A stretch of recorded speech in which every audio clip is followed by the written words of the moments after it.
Hello and welcome to another homebrew update. This is the first fermentation slash tasting of this Cooper's, and it's their, where is it? Devil's Half Ruby Porter. So it says here, in 1862, Cooper's brewery operations were located close to an area known as the Devil's Half Acre. This rather intimidating name stemmed from the somewhat menacing people that frequented the neighbourhood. As such, it had a reputation for being a place to stay clear of at night. The devilish brew is inspired by the shady characters of Devil's Half Acre. As black as the sinister night, the full-body porters, ruby hints, delicious chocolate toffee malt character, moderate bitterness with a fruity hop. Bloody phone's playing up. I hate my phone.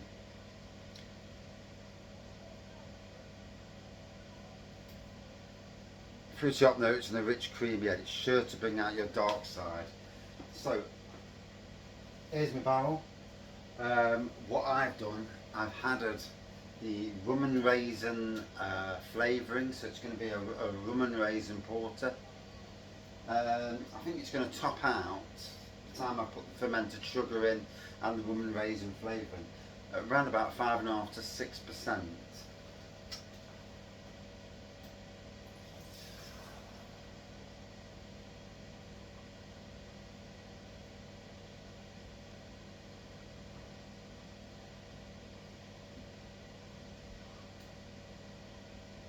A bit more.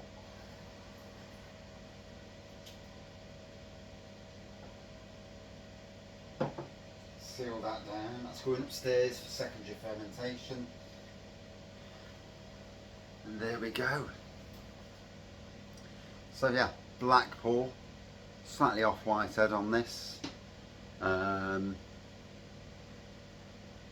Oh, you can smell that rum and raisin. Rum and raisin is really strong as a flavouring. So it's going to have 2 months in there before I crack it open for the 7th birthday of Raggy's Beer Reviews. That's the plan. And yeah, barrel aged. Oof. It will be, in time anyway, it will be barrel aged. So yeah, all you can smell is rum and raisin.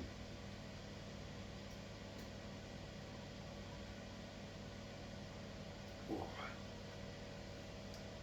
And it is very, very rum and raisin. So in a lot of ways it needs to die down a bit.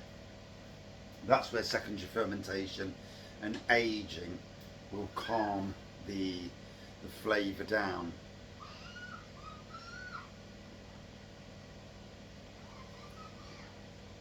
I'm all good with it being stronger because I've done it before, so I know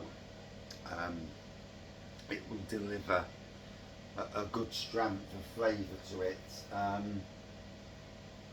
But yeah, it's light, it's easy drinking. It's not a thick beer by any means, so I didn't want it. I don't, your imperial stouts can be thick. Not every beer needs to be really thick and heavy.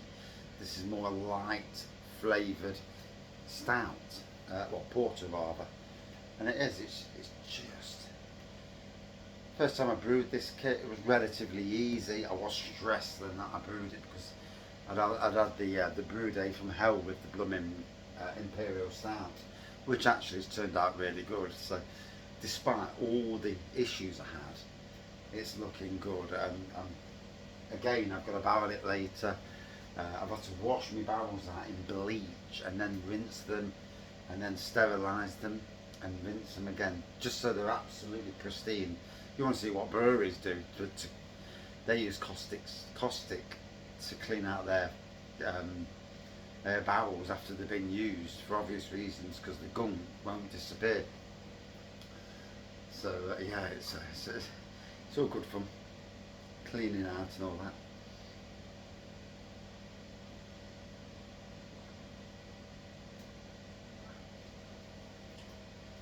Can't taste no sugar, so it's done its job.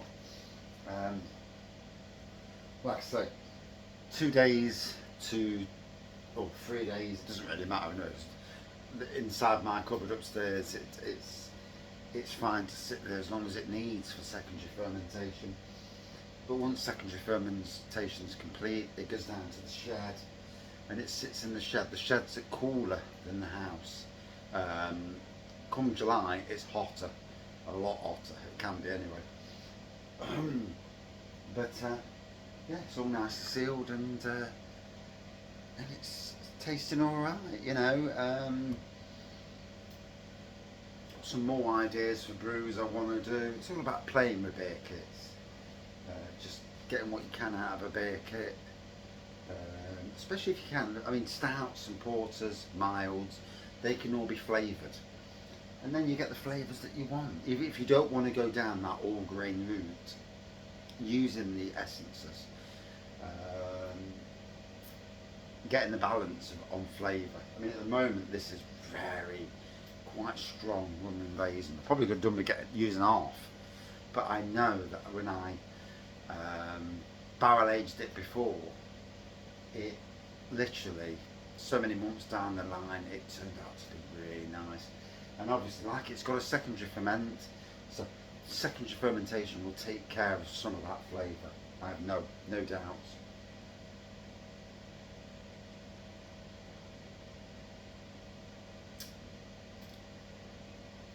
And there we are. So it's worked. Another tick on the box. You know, don't like brews going down the drain. Oh, it's a good kick of rum and raisin. It's not subtle by any chance, but yeah, see what happens when it's ready. Cheers.